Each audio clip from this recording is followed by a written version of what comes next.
Kumusta ka at salamat sa pagsama sa amin. Hello sa'yo. Mayroon tayong isang napaka-challenging na material ngayon. Medyo mabigat nga 'to. Oo, isang theological na teksto na sinasagot yung isang tanong na sigurado akong sumagi na sa isip mo. At least once, no? Exactly. Kung ang Diyos ay perpekto at makapangyarihan sa lahat, bakit yung plano niya para sa sangnilikha parang ang pinaka-komplikado at pinakamasakit na paraan? Yung parang why the long way around. Oo yan. Bakit kailangan pa ng free will, pagbagsak sa kasalanan, tapos isang super dramatic na rescue mission? Para lang maging perpekto ang lahat sa dulo. Hindi ba niya kayang gawin yan sa isang pitik lang? Yan ang mission natin ngayon. Himayin itong siksik na material na to at intindihin yung logic sa likod niya. Magandang paglalarawan yan yung logic. Kasi ang material na to talagang naglalatag siya ng isang napaka-partikular na parang domino effect. Okay. Para maintindihan mo yung dulo, kailangan nating balikan kung saan nagsimula yung pinakaunang domino piece. Sige, sige. Pero bago tayo sumisid ng todo, i-level set muna natin, no? Yes. May dalawang konsepto dito sa material na paulit-ulit na lumalabas. Una, yung tinatawag na ikalawang persona ng Diyos. Oo. Para mas madali nating magets, isipin mo na lang siya bilang yung on-the-ground CEO, yung executive arm ng paglikha. Siya yung kumikilos. Tama yan. At ang pangalawa ay ang time-space o espasyo-panahon. Okay, So kung ang ikalawang persona ang CEO, ang time-space naman, yan yung operating system kung saan nangyayari ang lahat. yan yung entablado. Entablado ng buong kwento, tama? Mhm. At ang mission natin ay intindihin kung bakit itong operating system na to kailangang dumaan sa isang napaka-dramatikong pag-reboot. Perfect. So, simulan natin sa pinakaunang desisyon, yung unang domino. Sige, Ayon sa ating binabasa, nagpa siya ang Diyos na lumikha at sa paglikha niya, binigyan niya ang mga nilalang, mga anghel, mga tao, ng isang napakalakas at, napakadelikadong regalo. free will. Free will o kalayaan sa pagpili. Dito pa lang may tanong na agad ako. Ano? Bakit? Bakit bibigyan ng ganitong kapangyarihan ang isang bagay na bago pa lang? Hindi ba't parang sinet up mo sila para magkamali? Iyan talaga ang sentro ng buong argumento. Sinasabi ng teksto na walang ibang paraan. Talaga? Oo, ang kalayaan ay hindi lang isang feature. Ito ay isang prerequisite Prerequisite para saan? para sa pinakalayunin ng lahat, ang tunay na pag-iibig. Isipin mo, kung mag-program ka ng isang robot para sabihing mahal kita 100 beses sa isang araw, may halaga ba yun? Wala. Kasi utos lang. Utos lang, wala siyang choice, di ba? Para magkaroon ng tunay na relasyon, isang relasyon ng pag-ibig, kailangan may kalayaan. Makes sense. Ngayon, tungkol sa tanong mo kung sineset up ba sila para magkamali, Oo, yang. Kasi parang binigyan mo ng susi ng sports car ang isang teenager na hindi pa marunong mag-drive. Malaki ang tsansa na ibabangga niya yun. ang argumento ng teksto ay hindi ito isang setup, kundi isang pagkilala sa realidad ng kalayaan. Okay? Ang diin dito ay, ang isang nilalang na may kalayaan ay kailangang maintindihan yung dahilan kung bakit sila dapat magmahal. Hindi sapat na utos lang. Hindi sapat, kailangan nilang makita at maunawaan kung bakit pag-ibig ang pinakamataas na batas. Kung wala ang pag-unawang yon, sinasabi ng teksto na ang pagbagsak sa kasalanan ay hindi lang isang posibilidad, Kundi isang katiyakan. kundi isang katiyakan, at ang kabayaran ng kasalanan ay kamatayan. Kaya ang free will sa simula parang isang magandang sisidlan na walang laman. At ang panganib ay mapuno ito ng mali. Tama? Sandali. Dinawin ko lang to. Para sa akin at para sa iyo na nakikinig. Sige. Sinasabi ba ng teksto na ang buong plano, kasama ang pagbagsak sa kasalanan, ang pangangailangan ng tagapagligtas ay hindi isang Plan B kasi pumalpak ang Plan A? Oo. Sinasabi ba nito na ito ang Plan A mulat sa Paul? Kasi kung oo, grabe, that changes everything. Nakakalula isipin. Eksakto. Iyan ang isa sa mga pinaka-radikal na ideya sa material na ito. Hindi ito isang reaksyon. Ito ang plano mula pa sa kawalang hangganan. Wow! Alam na raw ng Diyos na dahil sa kalikasan ng free will, magkakasala ang mga nilalang. Kaya ang solusyon ay inihanda na bago pa man likahin ang problema, At ang solusyon na yon ay ang krus. ang krus. Okay, dito na tayo sa abangan ko. So, ang krus ay hindi lang pambayad utang sa kasalanan? Higit pa roon. Based sa nabasa ko, parang isa itong malawakang PR campaign. 'Di ba?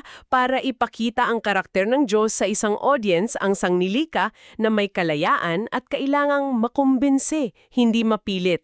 Tama ba ang pagkakaintindi ko? Napakagandang paraan para ilagay yan. Oo, isang demonstration, isang komprehensibong pagpapakita. Okay, sige. Hinihimay ng teksto ang apat na pangunahing mensahe o layunin ng krus. Una, ito ang pinakamatibay na patunay ng pag-ibig at katarungan ng Diyos. Paanong paraan? Para sa isang nilalang na may kalayaang mag-isip, hindi sapat na sabihin mong, "Ako ang Diyos, sumunod ka." Kailangan mong patunayan. Kailangan nilang makita kung anong klaseng Diyos ka. Sa krus, ipinakita niya kung gaano kalawak ang kanyang pag-ibig, na handa siyang magsakripisyo. At kasabay nito, kung gaano katuwid ang kanyang hustisya, na ang kasalanan ay may mabigat na kabayaran. Hindi niya ito pinalampas lang. Okay, so a demonstration of character. Gets. Ano ang pangalawa? Pangalawa, ito ay isang patunay na posibleng sundin ang kautusan ng pag-ibig. Yung tanong na, kaya ba talaga yan? Oo, yan. Kasi pwedeng isipin ng mga nilalang, okay, pag-ibig pala ang batas, pero posible ba talagang mamuhay ng ganap sa pag-ibig, lalo na sa isang mundong may tukso at pagdurusa? Teka, dito ko may follow-up question. Sige. Hindi ba parang cheating yun? Ang ikalawang persona sa pagiging tao ay Diyos pa rin. Siyempre, kaya niyang sundin ang utos ng perpekto. Good question. Paano ito naging convincing sa isang ordinaryong nilalang na tulad ni Adan o natin, na hindi naman Diyos? Magandang tanong yan at madalas itanong. Ang paliwanag sa teksto ay hindi niya ginamit ang kanyang pagkadiyos para dayain ang sistema. So, hindi niya ginamit yung God mode. Walang God mode. Naging ganap siyang tao. Dumanas ng lahat ng tukso at hirap na dinaranas natin, pero hindi siya nagkasala. Ang punto ay hindi para ipakita na madali lang ito, kundi para ipakita na posible ito. Posible. Oo, sa pamamagitan ng lubos na pag-asa at pagsunod sa unang persona. Siya ang naging buhay na ebidensya na ang disenyo para sa sangkatahuan ay hindi depektibo. Kayang-kaya itong tuparin. So parang isang coach na hindi lang sumisigaw ng instructions mula sa sideline. Anong ginawa niya? Siya mismo ang pumasok sa laro at ipinakita sa team niya, ganito ang tamang paglalaro, sundan niyo ako. Tumpak na siyang nagdadala sa atin sa ikatlong punto. Okay, ano yon? Ang pagbibigay katuwiran sa otoridad ng Diyos. Sinasabi ng teksto na ang isang naguutos ay dapat ding marunong sumunod. Lead by example. Yes, kung ang Diyos ay mag-uutos lang na magmahal kayo nang hindi niya mismo ipinapakita ang pinakamataas na anyo ng mapagsakripisyong pag-ibig, baka isipin ng mga nilalang na may free will na ang utos ay, arbitraryo lang. O hindi makatuwiran. Tama. Sa pamamagitan ng pagpapakumbaba at pagsunod ng anak, hanggang kamatayan, napatunayan niya na ang kanyang otoridad ay hindi lang nakabatay sa kapangyarihan. Kunti sa moral na integridad, earned authority. Earned authority, hindi imposed authority. Ayun. Okay, at ang pang-apat na mensahe ng PR campaign na ito. At ang ika-apat, ito ay nagsilbing modelo para madaig ang kamatayan. Isang template. Isang template o isang huwaran. Dahil ang kasalanan ay nagbunga ng kamatayan, kailangan ng isang blueprint kung paano ito pagtatagumpayan. At ang ikalawang persona, bilang kinatawan natin, dumaan sa kamatayan at muling nabuhay. Ipinakita niya na may daan palabas. Okay, naintindihan ko na ang krus bilang isang multi-layered na demonstration. Pero may isang salita sa material na parang hindi pa rin akma sa isip ko. Ano yun? Yung konsepto ng pamana o inheritance. Oo. Usually, namamana mo ang isang bagay na hindi sa'yo. Paano mo mamamanahin ang isang bagay na ikaw na mismo ang gumawa at nagmamay-ari in the first place? Dito ako medyo nalilito. Dito talaga lumalalim at nagiging kakaiba ang argumento ng teksto. Tama ka, siya ang manlilikha, kaya sa kanya ang lahat. Pero ang sabi ng material, sinadya niyang isuko ang karapatang iyon. Sinadya. Sinadyang isuko. Pinili niyang huwag mamuno batay sa karapatan ng pagiging manlilikha. Sa halip, pinili niyang mamuno batay sa karapatan ng pamana. Anong pinagkaiba sa practical na paraan? Parang pareho lang ang resulta? Siya pa rin ang hari? Malaki ang pagkakaiba sa perspektibo ng mga nilalang na may free will. Sa audience. Oo, para sa audience, ang pamumuno bilang manlilikha ay parang sinasabi, sundin mo ako dahil ako ang gumawa sa'yo. Utang mo sa akin ang buhay mo. Absolute. Absolute at maaring maramdaman na imposed o pilit. Pero ang pamumuno bilang tagapagmana ay isang karapatan na kinita o napatunayan. So parang ganito ba? Ang pamumuno bilang manlilikha. Parang isang CEO na nagsasabing, sundin niyo ako dahil ako ang may-ari ng kumpanyang ito.